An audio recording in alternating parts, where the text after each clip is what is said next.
Hey guys, how's it going? It's Kui Goldlink here. I had a request from a Mr. Caleb for a deck profile for my DDD deck, and this is just what I have built right now. I'm not saying it's the most optimal build, but it should be the one that I showcased on my combo video, minus maybe the Fog King. I think I might have added the Fog King in afterwards. But we're going to start out with the main deck here. 3 Lamia is standard, 3 DD Swirl Slime, 3 DD Necro Slime. Those are all 3. You have to play 3 of each of them. 3 DD Savant Kepler. He's your searcher. He can search out the spell card, which can search you out any DDD monster. So you want to have 3 of him. 3 DDD Oblivion King, Abyss Ragnarok.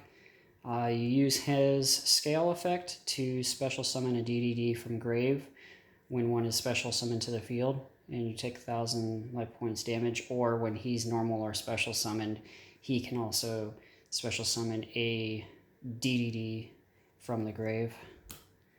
Right now, this build is playing 2 DD Orthos, and the theory behind him is he's a natural out to Mystic Mine because his scale effect is he can pop any spell or trap on the field, and then also pop another DDD card on your field. So if your opponent starts out with Mystic Mine and they give you a monster, you're like, oh, okay, yeah, that's fine.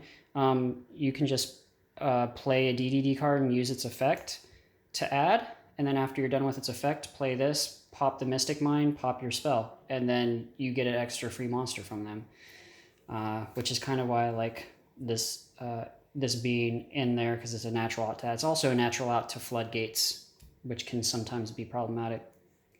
I play 2 of this DDD Chaos King Apocalypse. You use him to put in the other scale with Abyss King Ragnarok, and you banish 2 DD monsters from your graveyard to special summon him, and then trigger Abyss King Ragnarok to special summon another monster, and that gives you a free level 8 synchro. Or I guess you could go level 9 synchro if there was something like Crocosaur. And then for one-offs, I actually wish I had a second one. I would play 2 DD Ghosts, but I only have 1, so you have to play at least 1, because he recycles your banished DDD cards. So when you go and you banish for Allure of Darkness, or you banish for Necro Slime, or your Lamia gets banished by its own effect because you special summoned it out by sending a DDD card to grave, this will return your banished DDD back to grave, so you can reuse it again next turn. So, and that is not a once per turn. Anytime he's sent to the grave, he can target another DDD in grave, and then send another copy of that from your deck to grave. So like if you wanted 2 copies of Necro Slime in your grave, and you have 1 in your grave, as soon as this hits your grave, target the Necro Slime, send another Necro Slime. So you could banish 2 Necro Slimes and use that. Or if you just wanted to save 1 for next turn, you could do that. And then when he is banished, when Ghost is banished, he gets to bring back one of your banished DDDs back to your graveyard, so you can use it again. And then I have the 1 DD Savant Thomas, and I think I would probably play 2 of him just because he's also got a nifty scale effect where he can add any DD monster face up from your extra deck back to your hand. So if this is in your scale, and like let's say this is in your face up extra deck, or this is, you can add this back with Thomas effect, summon it, get the effect again. The other reason is because if you get him out on field, which is really easy to do with Swirl Slime, or with if you discard it with one of the DD fusion monsters, you special summon him, and then his effect on field is you would destroy, it's either destroy or send one of your pendulum scales to the graveyard, or maybe just destroy it. It destroys the pendulum scale, and then when you do that, he allows you to special summon any DDD from your deck, and since he's level 8, you special summon another level 8, and you overlay And that's how you get to the early Galaxy Eyes Photon Lord, and that's how you stop Nibiru. That line of play is not as optimum as other lines of play because you can't get as many negations on field, but it's a safer line of play because you're protected from Nibiru, which is really the bane of this deck is Nibiru. Nibiru just kills you because once you go Crystron, Needle Fiber, and then Nibiru you, it kind of hurts. It's you're not making much of a board after that. Standard Dark Contract with the gate. You play 3 of those. That's your searcher. Adds any DD or DDD from your deck to your hand.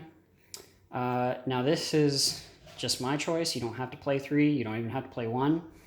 But Where Art Thou allows you to add any level 1 from your deck to hand as long as you control a level 1 on your field, which is super easy to do because you can special summon Lamia with Lamia's effect. You can special summon any level 1 from your graveyard with any of the fusion effects that special summon. And the only thing is if you don't normal summon that monster after activating this, you take 2,000 damage. But you can get around that if you want, and you can actually leave DDD Oracle King D-Arc on the field that will gain you 2,000. So I've actually had games where I've resolved 2 or 3 of these, and I gained 4,000 life points at the end phase because of that. Just a little neat trick just to gain life points, which makes you harder to kill. So normally when your opponent would have an OTK, well, now you have 12,000 life points and they can't kill you. You're still alive, and you end up coming back and winning the game because of that. And this is not standard either, it's my choice, but 3 Dark Contract with the Swamp King. This allows you to fusion summon any DDD using monsters from your hand, field, or you can banish from the grave to special summon a DDD fusion, as long as you're using the right type of monsters for it. And the reason I use 3 of that is because you're not always 100% of the time going to get what some people call the Trinity, which are Lamia, Swirl Slime, Necro Slime. And if you don't have the ability to fusion summon, you're kind of not going to do anything. Like maybe you might overlay 1 monster, but then you're just going to pass turn and you're going to end up with a weak board. So that's why I play 3 of that.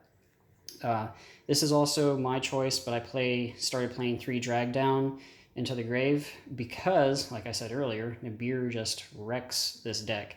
You're just going to auto lose to it.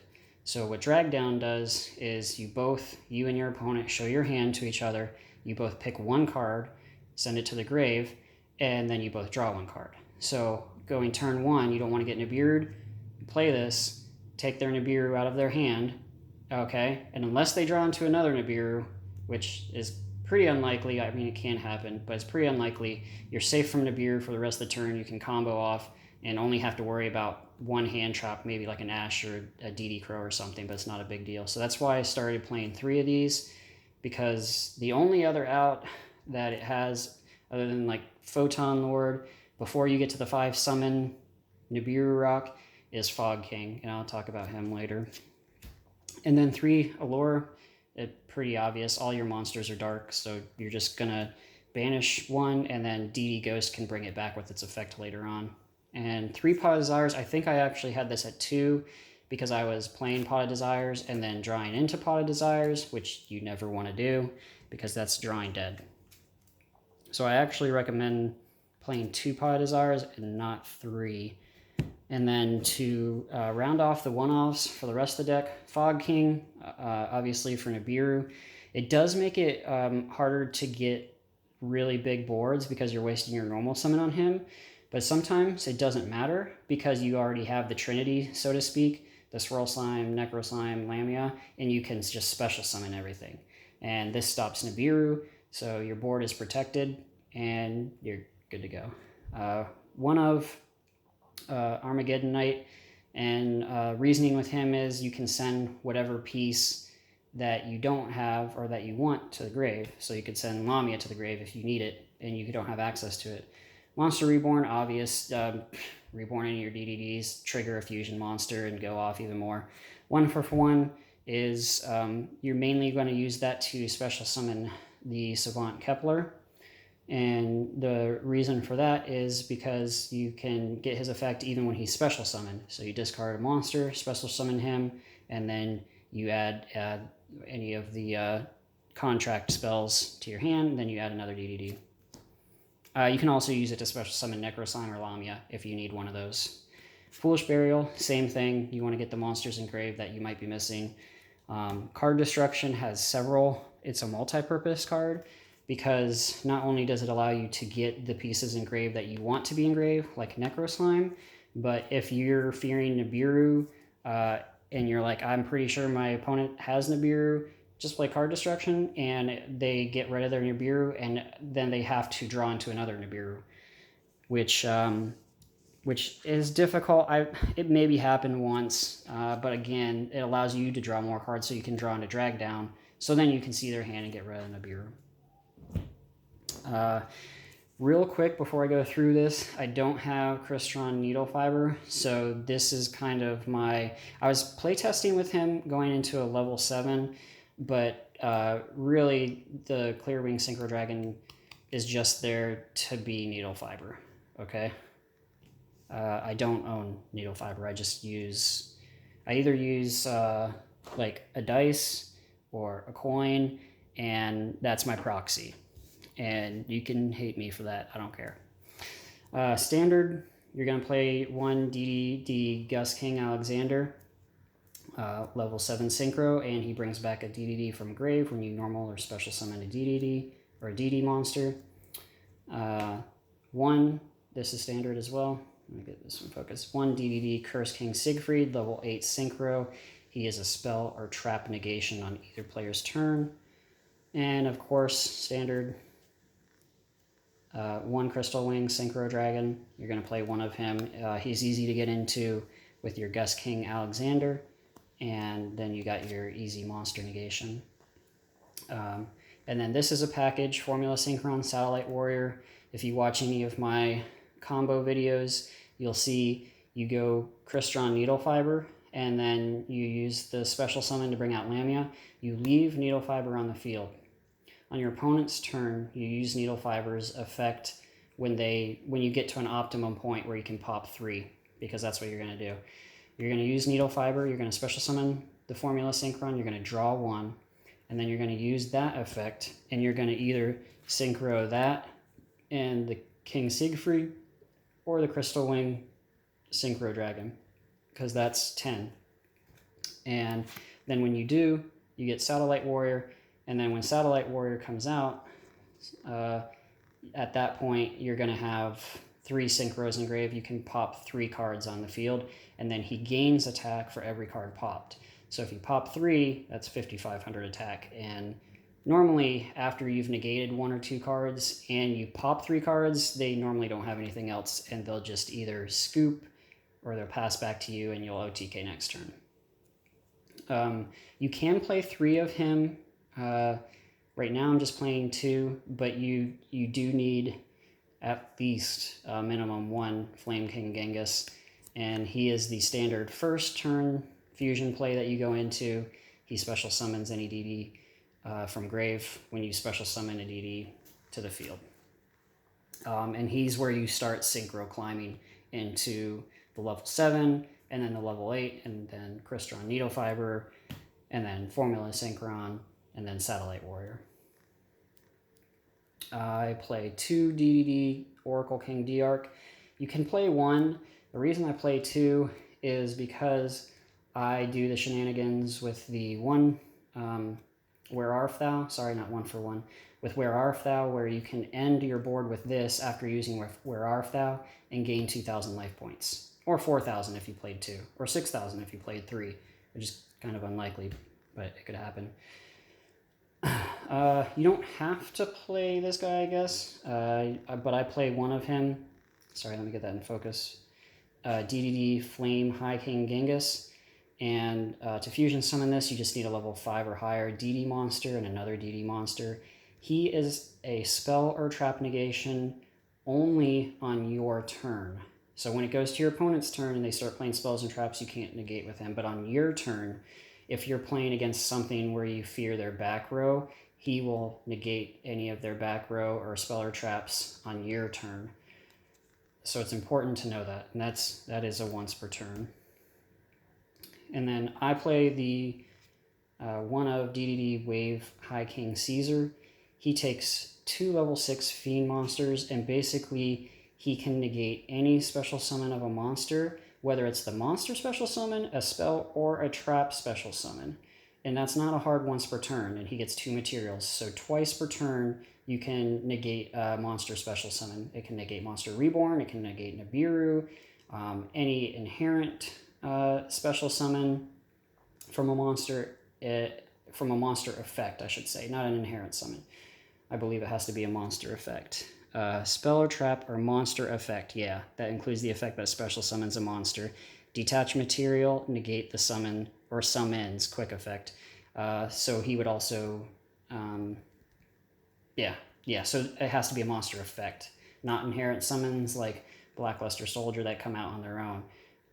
But if your opponent plays a ritual spell that would special summon an Ekros monster, that can negate the ritual spell because it would special summon. And then for the rank 8s, like I showcased before, Thomas can make this really easily by sending a scale, destroying a scale, and then special summoning a level 8, and then you get 2 level 8s to get him. That's early Nibiru protection, that's why you play him. DDD Duo King, Don King Kali Yuga is 2 level 8 DD monsters. Somebody was confused the other day and they thought it was 2 level 8 fiends. It's not, it's specifically DD monsters. So you would only play him if you want to ensure that your opponent's not going to interact with you for the rest of that turn, or if you're playing a back row heavy deck and you just want to pop everything. He's got a quick effect that's Heavy Storm. On either player's turn, you can Heavy Storm. So if they tried to throw down Mystic Mine, chain him, pop it. And for the final card in the extra deck, DDD Abyss King Gilgamesh, he just takes 2 DD monsters. When he's special summoned, if you have no scales, you can place 2 scales in each pendulum zone, and I believe they have to be different levels or different names, and then you take 1,000 damage for it. And also, a lot of the DDs, the extra deck monsters have this effect where when they're destroyed, you get to add something back to your hand. He's got the effect if he's destroyed by your opponent battling him or by your opponent's card effect, he will special summon any DD monster. I believe it's DD, or maybe it's DD. Special summon 1 DD monster from the extra deck or graveyard.